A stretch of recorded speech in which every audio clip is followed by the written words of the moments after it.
एक पैर पर श्री जी खड़ी हैं, दूसरों पैर पीछे की ओर मोड़ रखो है, और दोनों हस्त कमल श्याम सुंदर के शीश पर रखे हैं, और ठाकुर जी नीचे बैठकर के श्री यमुना जल से किशोरी जी के चरण धो रहे हैं। कितना सुंदर स्वरूप है। ठाकुर जी ने चरण प्रक्षालन किए।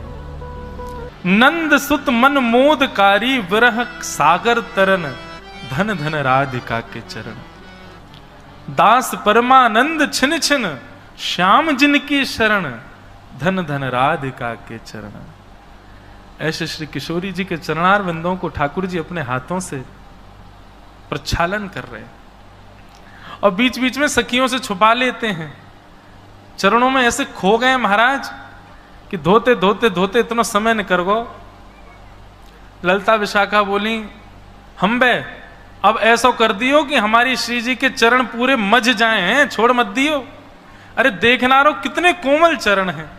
अरे श्री जी हमारी कभी निष्ठुर पत्थर पे कभी अपना चरण पधरा दे ना, वो पिघल जावे, और तेरे हाथ देख अभी रुके ही नहीं रहे, डटे ही नहीं रहे। ठाकुर जी बोले, नहीं नहीं, मैं तो बस यूं विचार कर रहे हो कि इनको कहीं पूरे मार्ग में जमुना पार करवे में कोई धूल कंकड़ी आकर के इनको श्रम नहीं करे, सब निकाल लो अंदर अंदर थे। ललता विशाखा ने अपने पाम भी आगे कर दिए, हमारे धो देने। ठाकुर जी बोले, तुम तो पीछे ही रहो। आ गई है बात बनामती। आओ आओ श्यामा जी आप विराजो, यहाँ में नौका में बैठो मेरी में। सब लोग पीछे रही हो, कोई मत आ जाइयो, मेरी नौका डूब जाएगी नहीं तो। किशोरी जी विराज गई, ठाकुर जी बैठ गए।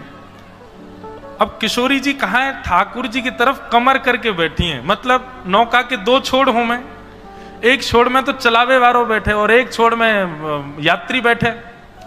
और तो किशोरी जी दूसरे छोड़ में बैठी हैं और दूसरी छोड़ में भी पल्ली तरफ मुंह करके बैठी हैं। किशोरी जी बैठ गई। अब ठाकुर जी ने जबरदस्ती अपनी पतवार जो है वो जमुना जी के भीतर रज में फंसा रखी है, और ठाकुर जी वहां पे ऊपर लद रहे हैं, जोर से खींच रहे हैं। बोले, अरे ये नौका तो आगे ही ना बढ़ रही है।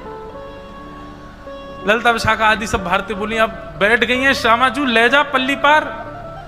बोले, अरे बढ़ना रही है ये आगे, क्यों ना बढ़ रही? बोले, तुम्हारी जो स्वामिनी बैठी है गलत बैठी है ये। बोले, मतलब? बोले, अरे तुम न जानो, नौका जो है का वो वायु के प्रवाह से चले।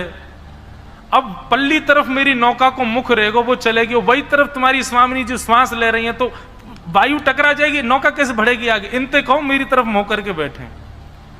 विशाखा बोली, जे कौन सा तर्क है लाला तेरो? बोले, मेरो तर्क यही है, मेरी नौका ऐसे चलेगी।